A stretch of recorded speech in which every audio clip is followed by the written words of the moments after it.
Alright ji, it's about time that we start firing some bullets or some missiles and actually destroy these helicopters. और इन helicopters को तबाह करने के लिए हम जो मिसाइल फायर करेंगे वो कोई गुड लुकिंग मिसाइल शायद नहीं होगा. हम एक नॉर्मल सा गेम ऑब्जेक्ट लेके उसको फायर कर देंगे, लेकिन वो जब जा रहा होगा तो it will have such a feel कि आपको लगेगा यार ये ज़बरदस्त मिसाइल जा रहा है. विजुअली गुड लुकिंग ऑब्जेक्ट्स में एक बड़ी इंपॉर्टेंट चीज़ ये होती है कि बाज़ केसेस में आपको उसमें पार्टिकल सिस्टम ऐड करने पड़ते हैं. Unity supports particle system. ऐसे गेम ऑब्जेक्ट्स जिसमें से कुछ पार्टिकल्स निकल रहे हों, फॉर एग्जांपल आग है या धुआं है या जहाज के पीछे वाइट ट्रेल है या मिसाइल जा रहा है तो उसके पीछे स्मोक है या किसी बॉटल में से मैजिक पोशन के कलर्स निकल रहे हैं या किसी फेरी के पीछे ट्विंकलिंग हो रही है. ये तमाम चीज़ें मुख्तलिफ कॉम्बिनेशन ऑफ पार्टिकल सिस्टम से किए जा सकते हैं. I think detailed study of how to make a particle system may be beyond this particular course, लेकिन हम कुछ existing particle systems को use करके और थोड़ा सा modify करके देखते हैं कि वो होते क्या है. So for example, if I go in my scene, और आपको याद होगा कि हमने standard assets import किए थे. स्टैंडर्ड एसेट्स का फोल्डर हमारे एसेट्स के अंदर मौजूद है और इसमें अगर आप देखें तो एक इफेक्ट्स का सब फोल्डर जिसमें we already have no not the effects,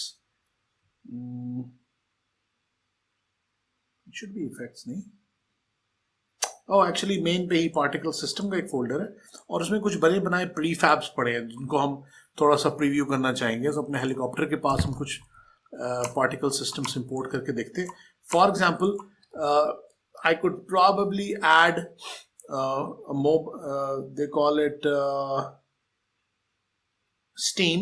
तो अगर मैं steam निकाल के यहाँ रखूँ तो आप देखेंगे कि यहाँ से steam निकलनी शुरू हो गई. या मैं यहाँ से smoke put करूँ तो आप देखेंगे यहाँ से ये actually smoke निकलना शुरू होगा. थोड़ी देर में ये dark smoke आपको नजर आएगा. या I could probably add a flare, which is actually a small flare here. You can see the small sparkles and smoke is coming out. Yeah, I could say I have a hose, so it's more of a water hose coming over here. I don't know if there is the emission happening right now. No, it's not. एक particle system जो for example अभी हम use करने लगे हैं वो है explosion. तो अगर मैं जैसे ही एक्सप्लोजर रखूँगा ये गेम चलते ही कहीं ज़्यादा दूर चला गया है. मैं हेलीकॉप्टर के एंड सामने मैं एक एक्सप्लोजन पुट करता हूँ. आप देखेंगे जैसे ही गेम चलेगी एक धमाका होगा right in front of the helicopter here. Let's run this. So there is a blast, there are sparkles, there are smoke, it is emitted and within a second it disappears. So this is the dhamaka we will be using. Oh, enemies are coming. Stop the game, stop the game. Okay, so ये धमाका कब होगा? जब हमारा missile जाके किसी को लगेगा. इसी तरह हमारे पास एक आफ्टर बर्नर होता है. तो ये एक आफ्टर बर्नर है, आप देख सकते हैं. ये आफ्टर बर्नर आमतौर पे हम रॉकेट्स में या स्पेसशिप में लगाते होते हैं, लेकिन हम वो रॉकेट जो यहाँ से निकल के जाके एनिमी को लगेगा उसमें भी हम ये आफ्टर बर्नर यूज़ कर सकते हैं.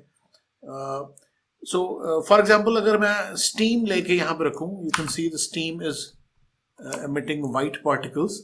इसकी कुछ properties हैं इस steam की, आप देख सकते हैं game object ये add हो गया.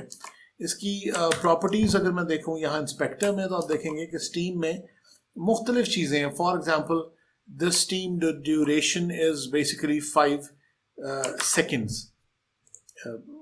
It's 5 units. It is looping. If I turn off the loop, थोड़ी देर में ये steam loop करना बंद कर देगी. इसी तरह इसमें मुख्तलिफ चीज़ें हैं. For example, I can say कि जी start color क्या है, तो I can say कि यार start color तो आप इसका red कर दें. तो अब मैं इसको गेम को probably run करूँगा तो I should get red stream. You can see ये red color की steam उठना शुरू हो गई है white color की बजाय. क्यों? क्योंकि मैंने इसका starting color ही white कर दिया है. इसी तरह इसके अंदर और बहुत सारी प्रॉपर्टीज़ हैं. फॉर एग्जांपल एमिटर वेलोसिटी है, मैक्सिमम पार्टिकल्स 50 की बजाय अगर मैं 200 कर दूं. और अब जब मैं इस गेम को रन करूंगा तो आप देखेंगे कि स्टीम की मिकदार पहले से ज़्यादा हो गई है. The amount of steam coming out is 200. So you could play around with these properties to make particle systems work.